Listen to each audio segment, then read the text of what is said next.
Hai YouTubers, selamat datang di channel kami, Sudut Pandang Channel. Sebelum Anda menyimak berita yang akan kami sajikan, kami sarankan Anda menekan tombol subscribe atau langganan di bawah ini agar Anda selalu update berita terbaru dari channel kami.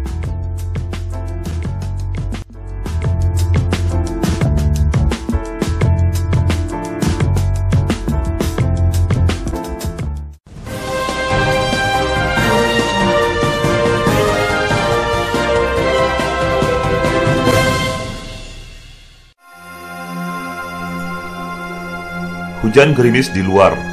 Kampanye terselubung Jokowi di Pangkal Pinang sepi pengunjung. Belum lama, aktivis Andi Arief dikerjain kasus narkoba. Dia sudah dihakimi media sebelum tes urin negatifnya keluar. Hujan mereda, tapi langit masih mendung, muram, ketika Ketua Umum P3, Romi, si tukang ralat doa, kena operasi tangkap tangan atau OTT KPK di Jawa Timur.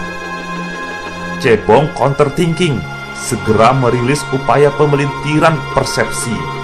Mereka bikin meme Jokowi nggak pandang bulu berantas korupsi. Pret, Romi adalah tokoh ring 1 TKN pengusung paslon Jokowi Ma'ruf. Namanya ngetren sebagai pengusung Ahok, si penoda ayat Al-Ma'idah 51. Romi pula orang yang merekam adegan Jokowi lempar bingkisan dari dalam mobil Romi. Romi, Muhaimin Iskandar, dan Said Akil terlibat dalam proses revisi Cawapres Profesor Mahfud MD sehingga menjadi Kiai Ma'ruf Amin yang berusia 76 tahun. Penangkapan Romi mengingatkan publik akan statement Profesor Mahfud MD pasca tragedi deklarasi Cawapres Menteng. "Jangan main-main dengan saya," kata Profesor Mahfud MD kala itu. Penangkapan Romi disambut meriah netizen seantero media sosial. Banyak yang komen, syukurin. Ketua TKN Erick Thohir segera merilis pernyataan bahwa penangkapan Romi tidak akan mempengaruhi elektabilitas Jokowi Ma'ruf. Padahal nyesek banget. Faktanya, Romi bukan Jokower pertama yang ditangkap KPK. Bupati Kotim, Cirebon, Neneng, Idrus Marham, sampai Setia Novanto 2 hari lalu merebak kabar seputar Agung Gumelar dan skandal korupsi Mobile 8. Romi adalah salah satu ikon meme-meme Denny JA. Teranyar, meme Romi nuding HTI di belakang Prabowo. Tadi, Denny JA kirim emot ikon crying baby setelah berita penangkapan Romi. Gak kebayang malunya. Masalahnya, apa benar semua penangkapan kader PDIP, Golkar, dan Romi ini kerjaan Jokowi seperti kata Cebong? Ataukah ada kekuatan patriot lain dan God's hand yang bekerja dalam sunyi? Logikanya, mana mungkin Jokowi menangkap orang sendiri yang berarti merusak konstelasi kekuatan TKN. Oh iya, selain Romi, ada lagi caleg P3 inisial AI yang ditangkap. Diduga, AI adalah kepanjangan dari Anang Iskandar, seorang mantan Kabareskrim Polri, kepala BNN daerah sekaligus TKD Jokowi Ma'ruf. Tertangkapnya Romi atau Muhammad Romahur Muzi, Ketua Umum P3 yang didukung Istana, pada hari Jumat pagi tanggal 15 Maret kemarin di depan Hotel Bumi Surabaya, semakin memperlihatkan rapuhnya pertahanan pasangan calon nomor urut 01, Joko Widodo Ma'ruf Amin. Dengan peristiwa penangkapan ini, pasti membangun persepsi publik bahwa selama ini Jokowi sebagai presiden dan capres dikelilingi atau piara para koruptor. isu koruptor dan korupsi di sekitar partai koalisi yang didukung paslon 01 semakin terkuak kebenarannya. Belum lama, kader PDIP sebagai Bupati Kota Waringin Timur juga ditangkap KPK karena terbukti korupsi 5,8 triliun dalam perizinan tambang. Meski banyak kritikan dari aktivis dan publik atas kasus korupsi Bupati Kotim itu, tapi anggota partai koalisi pendukung 01 diam seribu bahasa.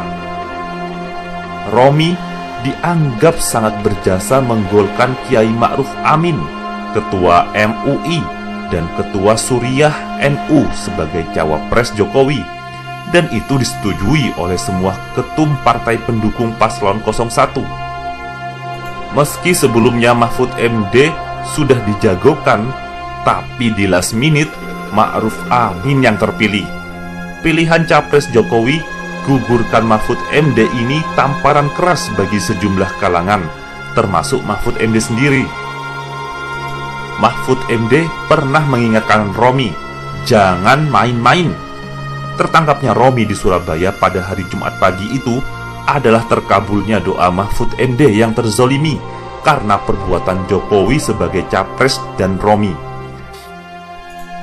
Tapi yang jelas, tertangkapnya Romi sebagai Ketua Umum P3 dan orang dekat Jokowi ini adalah tamparan telak dan keras bagi petahana koalisi Capres 01, meski dibantah oleh Erick Thohir sebagai Ketua TKN yang bilang kasus Romi tidak akan mempengaruhi elektabilitas Jokowi.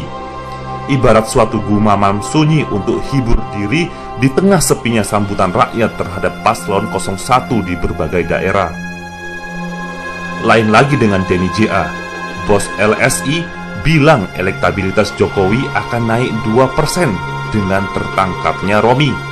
Apakah mungkin Denny JA yang dituding Joko Edi Abdurrahman dibayar 43 miliar itu sudah siapkan presentasi untuk naikkan 2% duluan, baru dirilis dengan alasan Jokowi tidak pandang bulu? Nah, pertahanan di kubu paslon 01 ini dengan membangun opini dalam kalkulasi politik dan politis semata tanpa mempertimbangkan akal sehat publik, ini hanya upaya hibur diri belaka.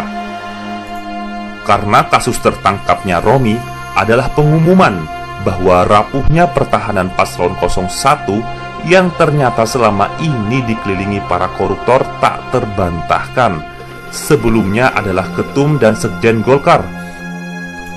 Semua itu memperkuat asumsi publik dan masyarakat luas bahwa paslon 01 memang tak perlu didukung lagi. Pembusukan paslon 01 bukan saja dari kasus penangkapan Romi semata, tetapi konflik internal soliditas paslon 01 semakin rapuh dengan saling tengkar antara PDIP dan PSI dalam isu Perda Syariah. Juga kritikan Wakil Ketua Dewan Kehormatan DPP Partai Golkar, Akbar Tanjung, yang menganggap Partai Nasdem sebagai partai punya niat jahat karena dianggap mau merebut kader-kader Golkar. Nah, semakin dekat Pilpres 17 April yang tinggal menghitung hari, paslon 01 dirudung berbagai masalah yang membuat lemah dan rapuh pertahanannya.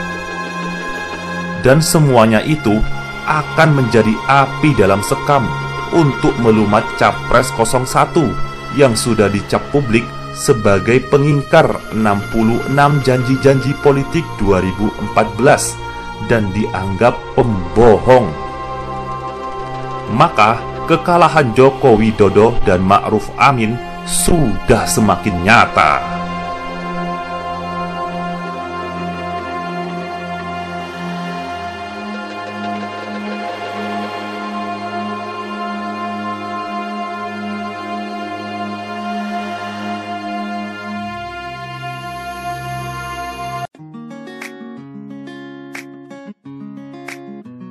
Demikianlah berita yang kami sampaikan.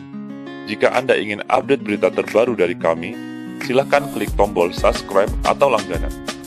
Dan Anda boleh juga untuk men-share atau membagikan berita ini kepada teman-teman Anda yang lain. Terima kasih, sampai jumpa.